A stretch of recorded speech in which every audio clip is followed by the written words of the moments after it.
నమస్తే, welcome to Andhraprabha. నేను మనస్విని.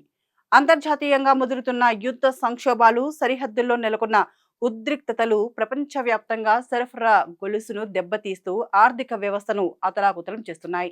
ఈ గ్లోబల్ యుద్ధ వాతావరణం నేరుగా అంతర్జాతీయ మార్కెట్లో ముడి చమురు ధరలపై తీవ్ర ప్రభావాన్ని చూపిస్తుంది. పెట్రోల్, డీజిల్ రేట్లు ఎగబాకడంతో రవాణా ఛార్జీలు భారీగా పెరిగి ఆ భారం చివరకు స్థానిక మార్కెట్లపై పడుతోంది. ఈ క్రమంలోనే సుదూర ప్రాంతాల్లో జరుగుతున్న యుద్ధాల ప్రభావం ఆంధ్రప్రదేశ్లోని సామాన్య మధ్యతరగతి ప్రజల వంటింటి బడ్జెట్ను, వివిధ వ్యాపార రంగాలను ఎలా దెబ్బతీస్తుందో ఇప్పుడు చూద్దాం. ప్రధానంగా రవాణా రంగంపై పడిన ప్రభావం మిగిలిన అన్ని రంగాలకు విస్తరిస్తోంది. అంతర్జాతీయ సంక్షోభాల కారణంగా డీజిల్ రేట్లు పెరగడంతో లారీ యజమానులు, ప్రైవేట్ ట్రావెల్స్ ఆపరేటర్లు రవాణా ఛార్జీలను భారీగా పెంచాల్సి వస్తోంది. ఉదాహరణకు విజయవాడ గొల్లపూడి మార్కెట్, విశాఖపట్నం హోల్సేల్ మార్కెట్లకు ఇతర రాష్ట్రాల నుంచి వచ్చే ఉల్లిపాయలు, బంగాళదుంపలు, పప్పు ధాన్యాల లోడింగ్ ఛార్జీలు గతంతో పోలిస్తే గణనీయంగా పెరిగాయి.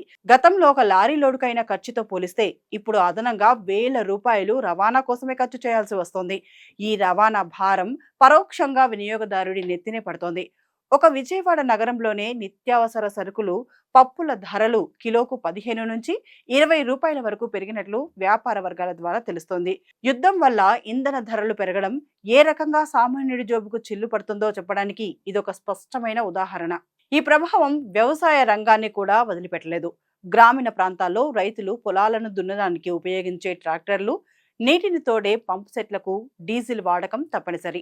డీజిల్ రేట్లు లీటరుకు పెరిగే కొద్దీ ఎకరాకు అయ్యే పెట్టుబడి వ్యవసాయం పెరిగిపోతోంది. దీనికి తోడు అంతర్జాతీయంగా ఎరువుల ముడిసరుకులు దిగుమతులు నెమ్మదించడంతో ఫెర్టిలైజర్స్ ధరలు కొరత కూడా రైతులకు శాపంగా మారుతున్నాయి. ఒకవైపు పెట్టుబడి పెరుగుతుండటం, మరోవైపు పండించిన పంటను మార్కెట్కు తరలించడానికి లారీ రెంట్స్ సైతం ఎక్కువ కావడంతో రైతులు తీవ్ర నష్టాలను చవిచూడాల్సి వస్తోంది. ఉదాహరణకు గుంటూరు మిర్చి యార్డుకు లేదా పశ్చిమ గోదావరి నుంచి వరి ధాన్యాన్ని మిల్లుకు తరలించే ఖర్చులు పెరగడం వల్ల అటు రైతుకు లాభాలు తగ్గి, ఇటు మార్కెట్లకు వచ్చేసరికి సరుకుల రేట్లు పెరిగిపోతున్నాయి. ఆంధ్రప్రదేశ్కు అత్యంత కీలకమైన ఆక్వా, అగ్రి ఎగుమతుల రంగం కూడా ఈ యుద్ధ వాతావరణం వల్ల తీవ్ర ఇబ్బందులను ఎదుర్కొంటోంది.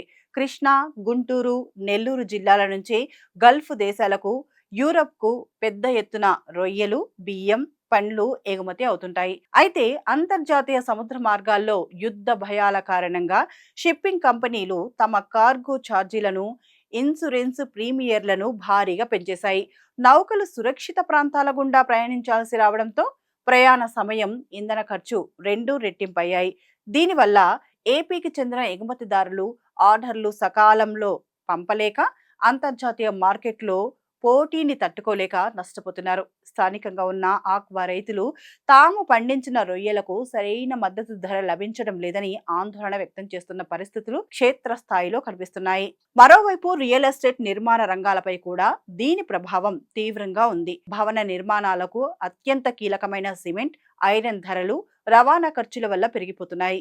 ఉదాహరణకు అమరావతి పరిసర ప్రాంతాల్లో, విశాఖపట్నంలో నిర్మాణంలో ఉన్న పలు అపార్ట్మెంట్లు, ప్రభుత్వ ప్రాజెక్టుల వ్యయం ఇంధన ధరల పెరుగుదల వల్ల అనుకున్న బడ్జెట్ కంటే దాటిపోతోంది. ఐరన్ స్క్రాప్ దిగుమతులు, రవాణా ఖర్చులు పెరగడంతో స్టీల్ కంపెనీలు ధరలను సవరించాల్సి వస్తోంది.